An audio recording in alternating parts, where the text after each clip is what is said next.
Jadi lama kuliahnya. Duduk. Ada air nggak dulu? Oh, ya ntar ya.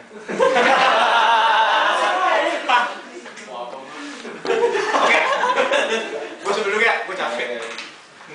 Jadi ada istilah namanya VWO, valve wide open. Keadaan di mana valve-nya 100% terbuka.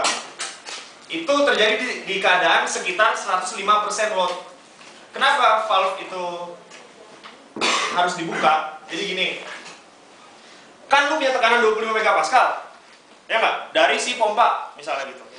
Ya udah di sini kan 25 megapascal nih. Nah, sorry. Di sini 25 megapascal, di sini belum tentu. Jadi dari sini ke sini adalah 1,25 kali. Kalau di sini 25 megapascal, di sini berapa? Ini rahasia perusahaan ya, jadi jangan bilang. 31,25. Hah? 31,25 kali 1. Ada yang itu nggak? Gua percaya. Ya, 31,25 benar. Jadi ini adalah hitungan dari setiap perusahaan power plant. Jadi nggak dihitung tuh piping berapa lossnya, kelamaan. Emang udah segitu hitungannya. Oh iya, jadi sekalian nambahin info. Jadi saat lu udah kerja di engineer, rumus-rumus itu sebenarnya udah nggak dipakai. Yang ada cuma hitungan-hitungan gampang. Kayak yang tadi, ini tuh selalu didesain 1,25 kali lebih besar daripada di sini. Misalnya di sini 1,25, di sini 25. Kalau suatu saat beban harus berubah. Karena apa berubah? Karena si customer ingin tahu turbin itu sekuat apa. Maka harus ada keadaan di mana beban harus berubah. Walaupun mungkin tidak terjadi. Tapi mereka harus tahu dengan sebuah validasi dari kertas sheet balance bahwa saat beban berubah, turbin masih kuat. Oke, di sini 1,25.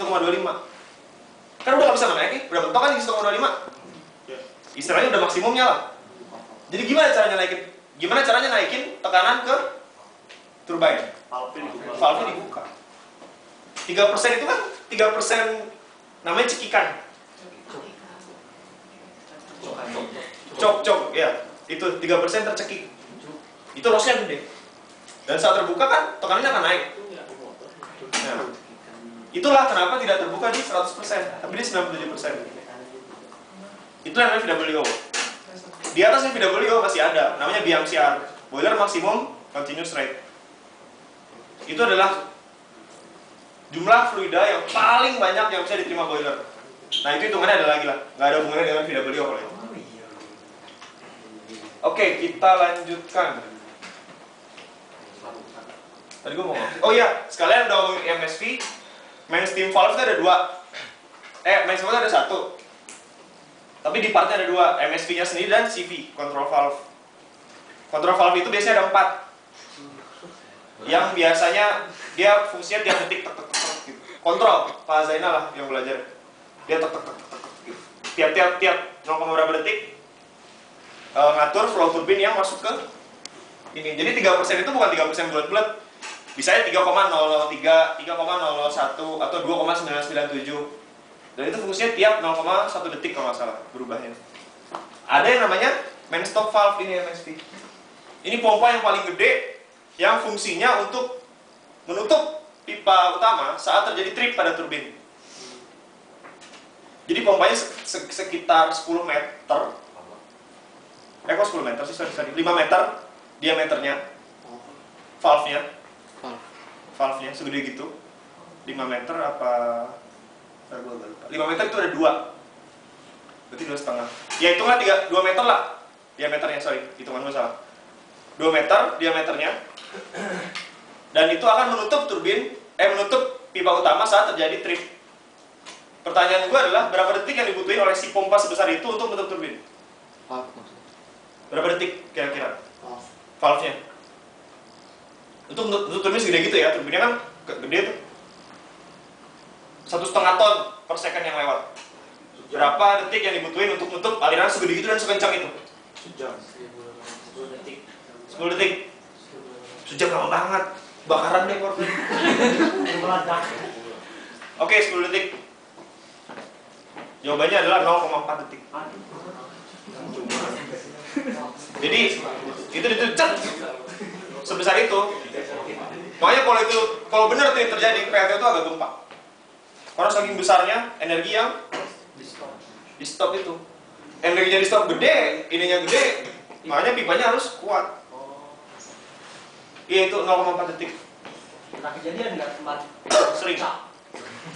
Di bukan Toshiba tapi Toshiba tahu kasusnya. Di ini apa yang Nusa Kambangan tuh? Atasnya. Cilacap. Ada PLTU di Cilacap yang tahun 2 tahun lalu meledak. Tahu meledaknya kenapa? Turbinnya copot satu sudutnya. Jadi itu PLTU Cina yang bikin ya. Aduh. Jadi 2 bulan. Bapak lu kali itu.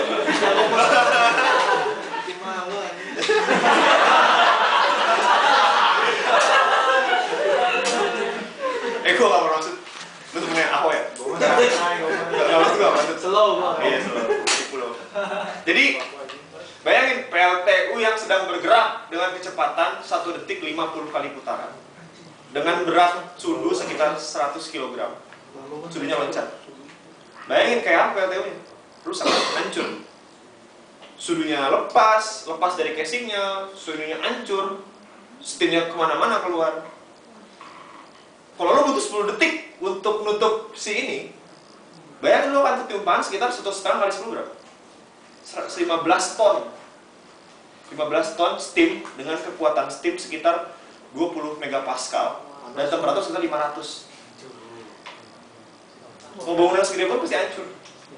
Apalagi cuma rangka dari itu. Rangka dari rumahnya power plant pasti hancur. Dan itu 15 ton.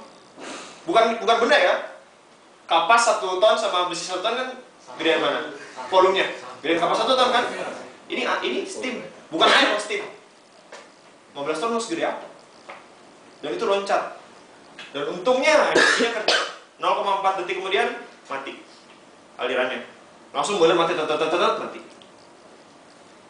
Itu kejadian di Cilacap. Itu nggak masuk media. Kalau itu masuk media, PLN kena. Jadi gue tahu busuk-busuknya proyek PLN dari itu. Ntar gue ceritain.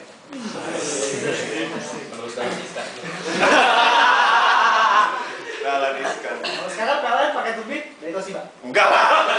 Ya enggak lah, yang Toshiba juga jelek turbinnya. Ya enggak. Lu simpel banget sih pikiran lu tuh. Sama kayak turbin Indonesia. Oke, kita lanjut. Nah, jadi kayak gini nih turbin itu. Dari penampang dalamnya. Yang dua besar ini namanya LP. Yang ini high pressure, yang ini intermediate pressure. Nah, ini kasusnya yang sekarang sering terjadi, yang sekarang sering dipakai adalah high pressure dan intermediate pressure turbine dijadikan satu. Namanya HIP. High and intermediate pressure turbine. Ini dijadikan satu. Ini analisisnya nanti di bearing-bearing ini apakah cukup bisa menahan sampai dia nggak miring atau gimana. Kalau bisa dijadikan satu karena untuk menghemat biaya. Ini gue cepet aja. Nah, kayak tadi gue bilang dari boiler, MSV, control valve masuk ke itu pintu masuknya, deakrasi, keluar, masuk ke RSV, terus di exhaust, di intermediate pressure. Dan ini namanya crossover pipe. Ini crossover pipe ya. Gede bentuknya.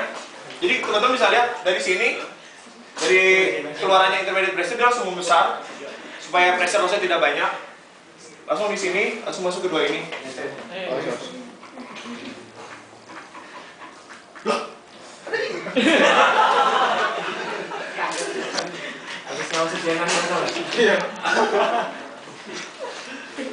Nah, oke. Gue ada pertanyaan, 3 pertanyaan. Pertama, berapa jumlah parts dari tiap-tiap turbin? High pressure berapa parts, intermediate berapa parts, masanya berapa, dan yang penting adalah harganya berapa. Ini yang paling penting. Harga tiap turbin itu berapa sih? Kalau teman-teman tahu? Oke lah. Harga costnya ya?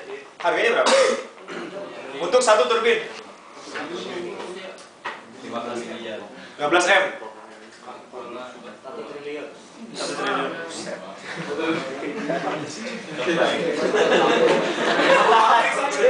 Saya korupsi berarti. Ya ini harganya. Untuk HIP jumlah partnya 11.000, harganya 3,7 triliun. Wow.